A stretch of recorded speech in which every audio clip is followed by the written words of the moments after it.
Assalamualaikum warahmatullahi wabarakatuh. Perkenalkan, saya Amanda Reska, NIM 2248201019 dari kelas 6A Farmasi. Di sini saya akan mempresentasikan matkul teknologi bahan alam. Di sini saya akan membahas tentang ekstraksi minyak siri, fraksinasi, komputasi bahan, dan pemurnian. Yang pertama ada ekstraksi minyak siri. Minyak siri sendiri adalah zat berbau khas dari tanaman yang mudah menguap pada suhu kamar.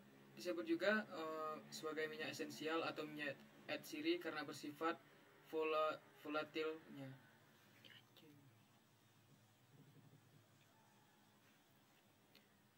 Assalamualaikum warahmatullahi wabarakatuh. Perkenalkan, saya Amanda Reska, NIM 2248201019. Di sini saya akan mempresentasikan matkul teknologi bahan alam yang membahas tentang ekstraksi minyak siri, fraksinasi, komputasi bahan, dan pemurnian. Yang pertama ada ekstraksi minyak siri. Minyak siri sendiri adalah zat yang berbau khas dari tanaman yang mudah menguap pada suhu kamar. Disebut juga minyak esensial atau minyak siri karena sifat volatilnya. Istilah esensial mencerminkan aroma khas dari tanaman asalnya. Ciri-ciri dari minyak siri, ciri utamanya yaitu yang pertama berwujud cair pada suhu ruang, yang kedua mudah menguap atau volatil, yang ketiga menghasilkan aroma khas. Selanjutnya, minyak siri terdiri dari campuran beberapa senyawa yang berasal dari tanaman dan beberapa diantaranya bersifat termolabil, yaitu stabil terhadap suhu tinggi. Contoh komponennya yaitu yang pertama bis 3 hidroksopropil disulfid, pentafluorol, benzen, selanjutnya benzoic acid, dan metil propil disulfat.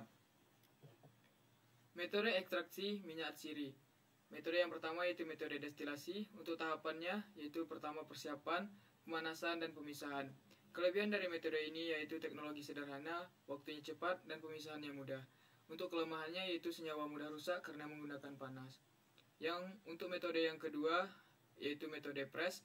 Tahapannya diantaranya persiapan, pengepresan, dan pemisahan. Untuk kelebihan dari metode ini yaitu senyawa tidak mudah rusak oleh panas dan juga teknologinya sederhana. Untuk kelemahannya waktunya lama dan pemisahannya sulit. Untuk metode yang ketiga yaitu metode pelarut organik. Tahapannya yaitu persiapan, ekstraksi, dan pemisahan. Untuk kelebihannya sendiri cepat dan tidak mudah merusak senyawa. Untuk kekurangannya teknologinya mahal dan pemisahannya sulit. Untuk metode yang keempat ada enfluoresi. Tahapannya yaitu persiapan, ekstraksi, dan juga pemisahan. Untuk kelebihannya sederhana, senyawa tidak rusak oleh panas, dan kekurangannya waktu lama pemisahannya sulit.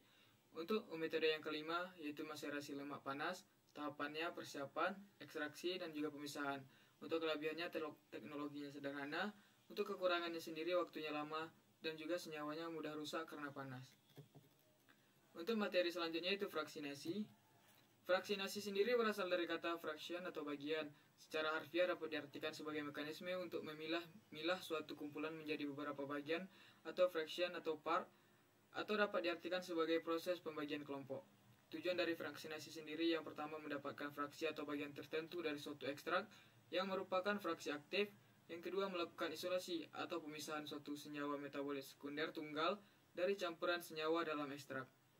Untuk metode fraksinasi sendiri, metode utama fraksinasi yaitu ekstraksi cair-cair dan kromatografi kertas atau KK, dan juga atau kromatografi lapis tipis atau KLT. Kromatografi kolom. Selanjutnya ada vacuum liquid kromatografi atau VLC, size eclosion kromatografi atau SIC, solid phase extraction atau SPI. Prinsip-prinsip dari ekstraksi cair-cair yaitu peningkatan polaritas dan ketidakcampuran antara dua pelarut yang digunakan. Untuk prediksi senyawa terlarutnya, yang pertama non-polar, cirinya lemak, lilin, terpen, steroid. Semipolar, contohnya kumarin, fenolik non-glikosida, dan alkaloid. Sedangkan senyawa polar sendiri flavonoid, glikosida, alkaloid, quaterner. Untuk proses ekstraksi cair-cair sendiri, campuran ekstrak diaduk dengan dua pelarut, tidak saling larut, lalu dipisahkan menggunakan corong pemisah berdasarkan perbedaan densitas. Selanjutnya ada kromatografi. Kromatografi adalah teknik pemisahan campuran berdasarkan perbedaan distribusi komponen-komponen antara dua fase, yaitu fase diam atau stasioner dan fase gerak atau mobile. Prinsipnya sendiri, pemisahan berdasarkan partisi atau like dissolve like, penukaran ion, eksklusi ukuran, dan afinitas atau reaksi spesifiknya. Komponen utamanya fase diam atau absorben dan fase gerak atau pelarut. Kromatografi lapis tipis. Untuk prinsip kerjanya sendiri yaitu memisahkan sampel berdasarkan perbedaan kepolaran antara sampel dengan pelarut yang digunakan dengan menggunakan lapis tipis pada lempeng kaca, logam, dan lain-lain. Untuk komponennya itu ada fase diam, zat padat atau silika atau alumina. Fase gerak cairan. Fase diam atau absorben berupa serbuk halus sebagai permukaan penyerap, contohnya silika, gel, alumina, tanah diatomea, selulosa. Untuk ukuran partikelnya 0,1 sampai 40. Semakin halus partikel, laju perlambatannya semakin lambat. Kromatografi lapis tipis, fase gerak atau eluennya harus memiliki kemurnian tinggi, biasanya digunakan 2-3 kali. Daya elusidator agar RF atau retardation factor berada antara 0,2 atau 0,8. Komposisi dapat berubah karena penyerapan atau penguapan. Waktu elusinya, urutan elusi senyawa atau dari yang tercepat atau tertinggi ke rendah atau terlambat. Fase diam polar, misal silika atau alumina. Alkana, alkil halida, alkena, diena, aromatik hidrokarbon, aromatik halida, dan alkohol. Selanjutnya itu komputasi bahan. Komputasi bahan sendiri memiliki definisi. Komputasi adalah cara untuk memecahkan masalah data menggunakan algoritma yang kini banyak dilakukan dengan komputer untuk efisiensi dan ketepatan. Penemuan obat baru.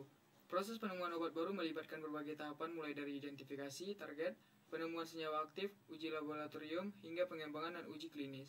Selanjutnya prediksi aktivitas dan farmakologi obat. Tidak cocok untuk senyawa volatil.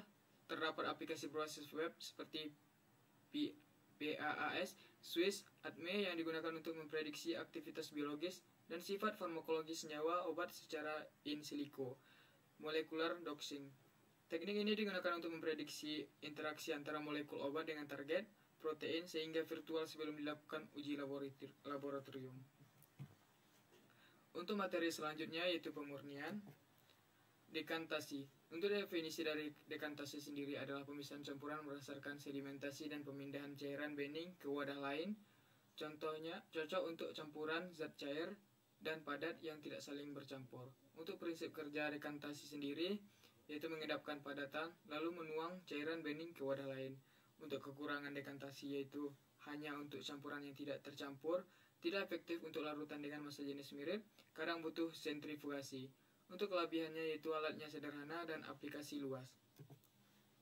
Selanjutnya ada sublimasi. Definisi sublimasi sendiri adalah proses perubahan zat padat langsung terjadi tanpa melalui fase cair, lalu dikondensasikan kembali menjadi padatan murni, biasanya pada tekanan rendah. Untuk alat yang digunakan dalam sublimasi yaitu kapas untuk menahan uap, kertas saring untuk mendinginkan dan menampung kristal, kaki tiga dan kasa untuk menahan wadah di atas api, bunsen untuk pemanasan, corong untuk menutup wadah atau sublimasi. Kelebihan dari metode sublimasi sendiri dapat memisahkan senyawa padat yang dapat menguap dari campuran. Hasil pemisahan sangat murni karena pengotor tidak ikut menguap. Efektif untuk campuran padat dengan perbedaan titik didih besar. Untuk kekurangan dari metode sublimasi sendiri hanya bisa digunakan untuk campuran padat yang salah satunya mudah menyublim. Tidak efektif untuk campuran dengan perbedaan titik didih rendah, membutuhkan lebih banyak alat dibandingkan metode pemisahan sederhana lainnya. Mungkin sekian untuk presentasi materi dari saya. Saya ucapkan terima kasih. Assalamualaikum warahmatullahi wabarakatuh.